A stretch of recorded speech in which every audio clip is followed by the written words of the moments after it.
Welcome back to the bench, and today we have an old Lexicon Primetime. This is actually the second time I've had a look at it, and it's such a long time ago the first time we can't quite remember what happened. I think it was ended up being a loose board connector somewhere, and it was never 100% right. It sounded like it had some RAM issues, but now it's at a state where there's no output. You do get the dry signal coming in through the mixer here, but no delays at all. So this unit has the memory expansion board, and when I first was poking around I was just checking what the pins are doing on the RAM chips, and I noticed that pin 6 here didn't look like a normal sort of waveform, so I had to undo the memory expansion. There's a few wire links you have to redo and undo one to get back to the normal operation, and I probed these RAM chips now. In fact, I can show you.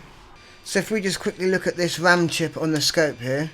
So pin 1, negative 5 volts. Pin 2, we can see a waveform. Pin 3, pin 4, pin 5,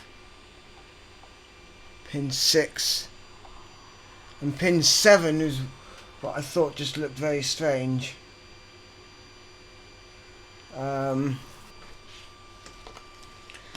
So all the pin 7s from the RAM chips go to these, I think they're flip-flops, and there's this chip here which is that's a DS3672, which I think is some sort of clock driver chip, because it's driving all the RAMs. And I noticed there's a plus 15 volts coming into pins 2 and 6, and there's also a plus 12 volts coming into pin 8, and I hadn't seen a 12 volt generated anywhere in the power supply, and then I noticed there's one here. So there's like a little 12 volt regulator. So this is the input here.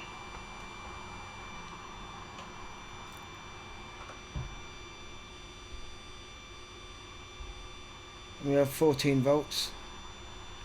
That's a little bit on the low side. I think we're going to have to check that later. And on the output, 2.95 volts.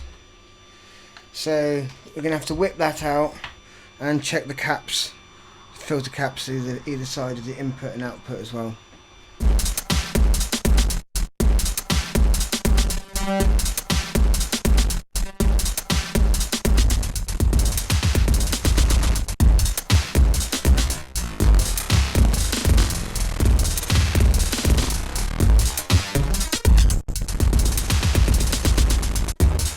Well, the bad news is I don't have a 12 volt regulator that size.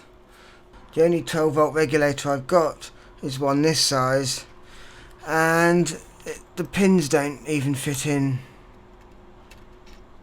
So I don't really fancy that. I do have, I don't know if you remember from my previous video where we fixed the O-coast, is this DC-DC regulator, which will take us from 15 to 12 volts. And the only difference is we won't need one of those caps on the input, but I can swap that with an SMD cap. I'll be able to get that on the pads there. And this is the other cap, which is a bit bigger. Anyway, we'll cross that bridge. So I think I'm going to try this, probably put this in there, take this chip out just to make sure we got 12 volts on that rail there. So on this particular model, pin 1 is the voltage in, so it has to go in this way. And as you, and if you can see on there, it's not much of a clearance for the cap to go in, but distortion.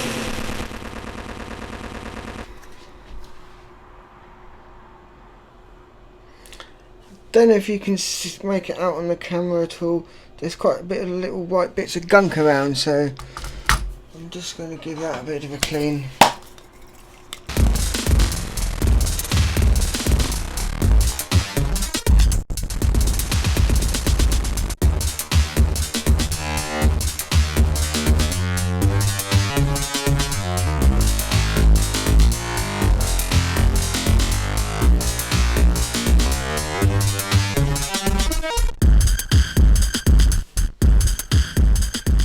Great, there we got 12 volts. I reckon that's going to be a bit more efficient than the old one that was in there. Probably run a lot cooler. So now I'm happy to put that chip in, and let's see if we get a proper signal on those RAM chips. Excellent, that pin 7 looks a lot more healthy now. Okay, we've got some signals coming into it now.